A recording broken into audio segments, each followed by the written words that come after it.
Good evening student, welcome to my channel ICIC coaching क्लासेसमध्ये मी आपले सर्वांचे हार्दिक स्वागत करतो. विद्यार्थी मित्रांनो, मी आपणास शिकवत आहे इयत्ता 8वीचे गणित. तर त्या गणितामध्ये आपण सांख्यिकी हे 11वं प्रकरण चालू केलेले आहे आणि त्या 11व्या प्रकरणामध्ये सराव संच 11.2 आपण चालू केलेला आहे.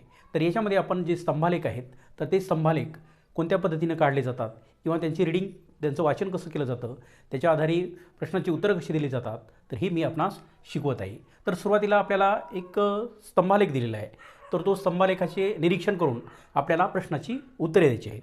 तर मग या स्तंभालेखामध्ये काय केलेलं आहे? या स्तंभालेखामध्ये दोन अक्ष काढलेले आहेत. एक एक्स अक्ष आहे आणि एक वाय अक्ष आहे. हा वाय अक्ष आहे. एक्स अक्षावर त्यांनी महिलांची संख्या सांगितलेली आहे. त्या महिला कोण कोण आहेत? सविता, सरोज, वर्षा, मेघा आणि वैशाली. तर या महिलांचं जे बचत आहे तर ती बचत एप्रिल आणि मार्च या 2 महिन्याची दिलेली आहे. मार्च आणि एप्रिल महिन्याची. तर ती बचत जी आहे तर ती कशी दर्शवली आहे? एका सेंटीमीटरवर 200 रुपये याप्रमाणे. म्हणजेच या सेंटीमीटरवर 200, नंतर 400, नंतर 600, नंतर 800, नंतर 1000 आणि याच्यानंतर जरी आपण पुढं गेलो, परंतु आपल्याला फक्त किती महिला दिलेल्या त्यांनी? फक्त 5 दिलेले आहेत. 1, 2, 3, 4 आणि 5. आणि याच्यापेक्षा जास्त अंक असते तर ते सुद्धा आपल्याला घ्यावे लागले असते. मग आपण काय करायचं? तर आता ह्या आलेखाच्या आधारे आपल्याला काय करायचं आहे? या प्रश्नाची उत्तरे द्यायची आहेत. आतापर्यंत आपण जे काही स्तंभालेख काढत होतो तर त्याच्यामध्ये आपण त्यांचं जे उत्पन्न दाखवायचो किंवा त्यांनी केलेली बचत दाखवायचो, तर ते एका महिन्याची एका स्तंभामध्ये आपण सेपरेटपणे दाखवत होतो. परंतु यावेळेस या प्रकारच्या स्तंभालेखामध्ये एकाच याच्यामध्ये आपण 2 महिन्याची बचत सांगू शकतो. म्हणून याला आपण कोणता स्तंभालेख म्हणतो? तर याला आपण विभाजित स्तंभालेख असं म्हणत असतो. तर मग पहिलाच प्रश्न आहे की ही आकृती कोणत्या प्रकारच्या स्तंभालेखाची आहे? तर ही आकृती ही विभाजित स्तंभालेखाची आहे. विभाजित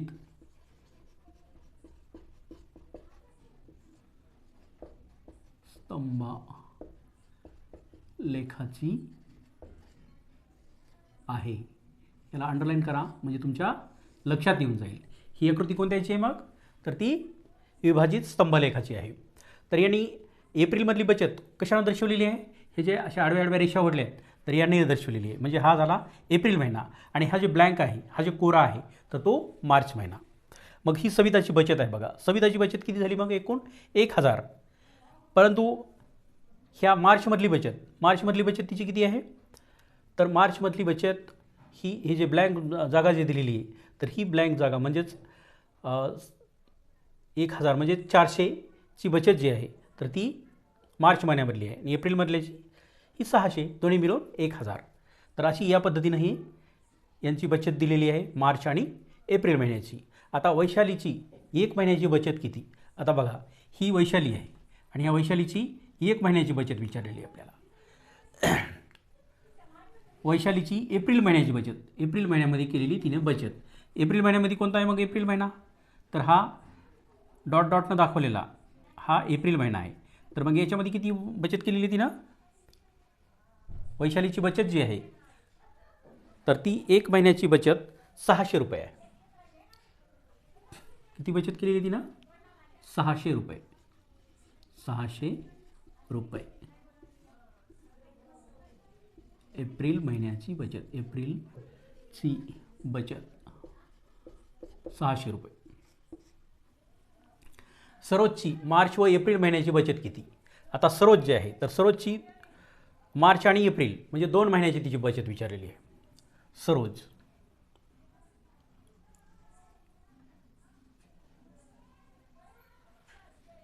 सरोजची मार्च आणि एप्रिल महिन्याची बचत किती? 2 महिन्याची मिळून. हा महिना आणि हा महिना दोन्ही मिळून किती होती? तर तो प्रश्न विचारलेला आहे. प्रश्न क्रमांक 3. तर तिची एकूण बचत जी आहे तर ती बचत आहे 800 रुपये.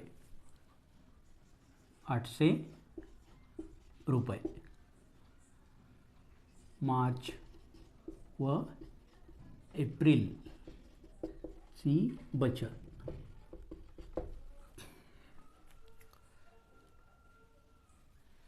आलं लक्षात. आता या तिसऱ्या प्रश्नाचं उत्तर. आता चौथा घेऊ आपण.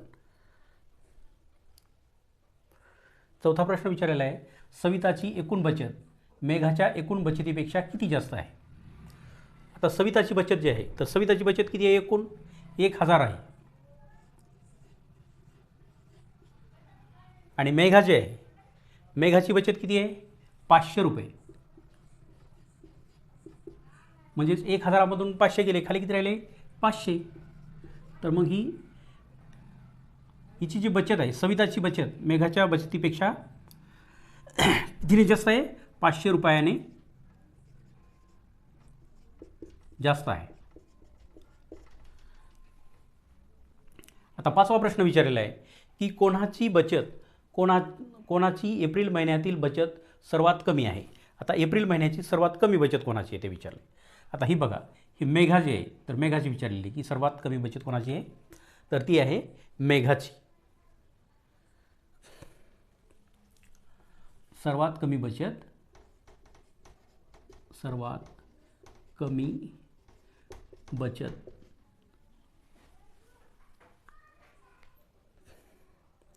तर ही एप्रिल महिन्यातील बचत सर्वात कमी मेघाची आहे.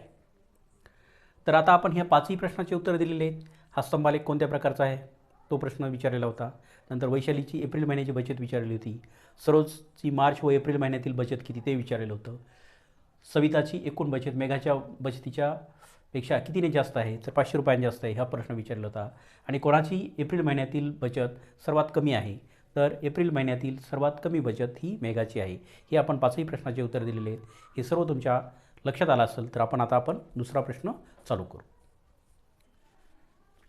तर विद्यार्थी मित्रांनो, दुसरा प्रश्न विचारलेला आहे, एका जीप शाळेतील इयत्ता 5वी ते 8वी मधील मुलांची व मुलींची संख्या खालील सारणीत दिली आहे. यावरून विभाजित स्तंभालेख काढा. आपल्याला हा प्रश्न विचारलेला आहे आणि त्यांनी सांगितलेलं एक सारणी दिलेली आहे. त्या सारणीच्या आधारे आपल्याला विभाजित स्तंभालेख तयार करायचा आहे. तर तो स्तंभालेख तयार करत असताना त्यांनी सांगितलं की वाय अक्षावर 1 सेमी बरोबर 10 विद्यार्थी, 1 सेंटीमीटर तुम्ही अंतर घ्या आणि त्याच्यामध्ये त्या वाय अक्षावर त्या विद्यार्थ्यांची संख्या लिहा. तर आपण आता स्तंभालेख काढूया. त्यासाठी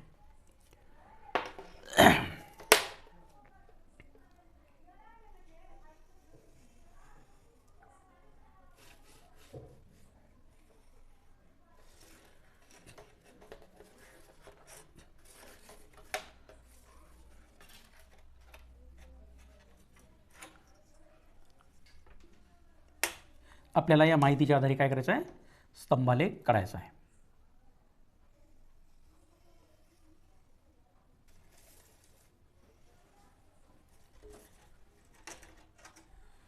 हा झाला वाय अक्ष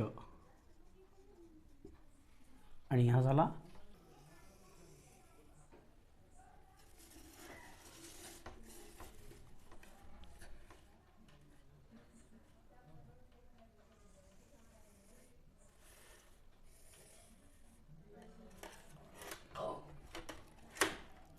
तर मग याला आपण कोणतं अक्ष नाव दिलं, याला वाय अक्ष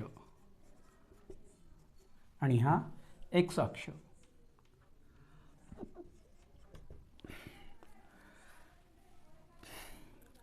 तर मग मुले आणि मुली यांची संख्या दिलेली बरोबर. तर त्या आधारे आपण काय करणार आहोत, हा स्तंभालेख विभाजित स्तंभालेख काढणार आहोत.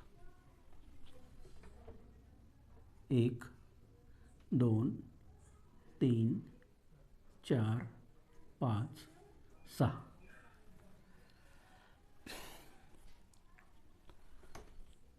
1 2 3 4 5 5वी 6वी 7वी आणि 8वी. इयत्ता 8वीपर्यंतच फक्त आपल्याला सांगितलेलं आहे. तर इयत्ता 8वीपर्यंतचे आपण घेऊ. तर आता याचं प्रमाण लिहायचं. 10पासून आपण सुरुवात आहे. 10 20 30 40 50 आणि ही 60. 60 आणि इथं घेऊ आपण एक 70. हे विद्यार्थ्यांचं आपण हे प्रमाण घेतलेलं आहे. तर मग इयत्ता 5वी मधली जी मुलं आहेत तर त्यांची किती संख्या आहे मग 51. तर मग 51चं आपण हे करतो.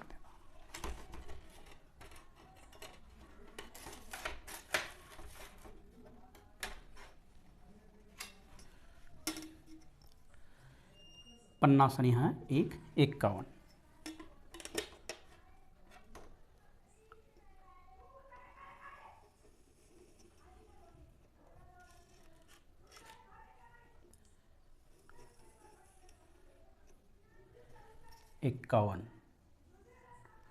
इयत्ता 5वीचे एकूण विद्यार्थी झाले हे 51 झाले. मग त्याच्यानंतर 5वा वर्गानंतर 6वा वर्ग. 6व्याची किती 40.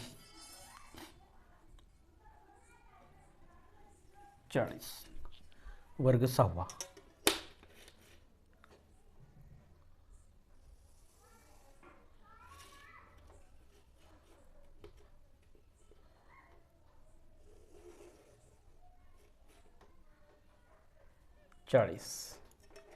वर्ग 7वी.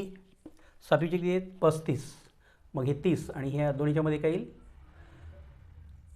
5 35.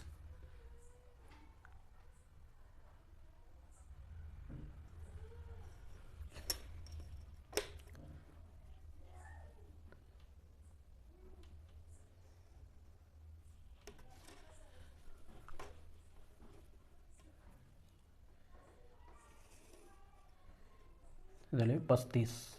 आणि इयत्ता 8वी. इयत्ता 8वीचे 45. 45 म्हणजे या ठिकाणी येईल 45.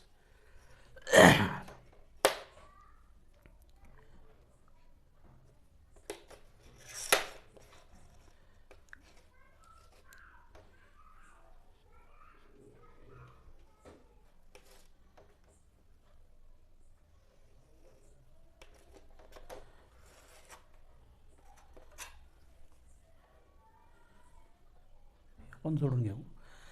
तर अशा पद्धतीनं या विद्यार्थ्यांची संख्या जी आहे तर हा झाला 51.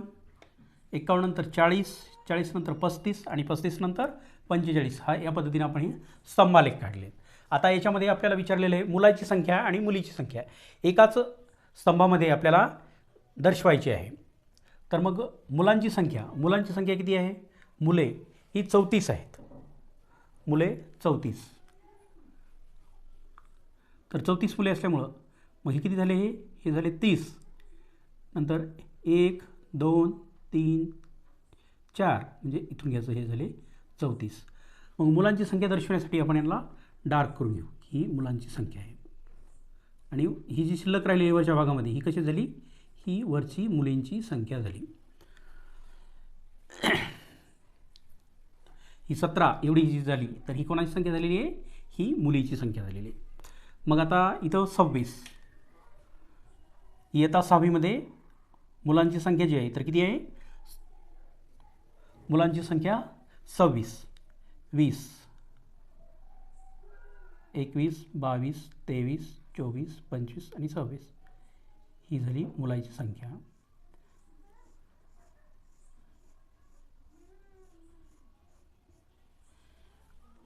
नंतर 7वीमध्ये मुलांची संख्या किती आहे 21. हे झाले 20 आणि हे 21 जोडून घेऊ. मुलांची संख्या 7वीची 21 आहे. त्याचबरोबर 8वीच्या मुलांची संख्या किती आहे तर 8वीमध्ये मुले आहेत 25. बघा हे झाले 20 21 22 23 24 25 ही झाली मुलांची संख्या. 8वीतील मुलांची संख्या 25 आहे. हा आपला झाला विभाजित स्तंभालेख. मग याचं प्रमाण लिहावं लागणार आता आपल्याला की प्रमाण हेच दिलेलं आहे किती वाय अक्षावर 1 सेमीवर 10 विद्यार्थी. मग मुले कशाने आपण दर्शविले तर मुले आपण दर्शविले असे जे भाग दिलेला आहे तर तो आहे मुले मुलगे आणि ब्लँक आहे तर तो आहे मुली. तर विभाजित स्तंभालेख आपण कसा काढला हे तुमच्या सर्वांच्या लक्षात आलं?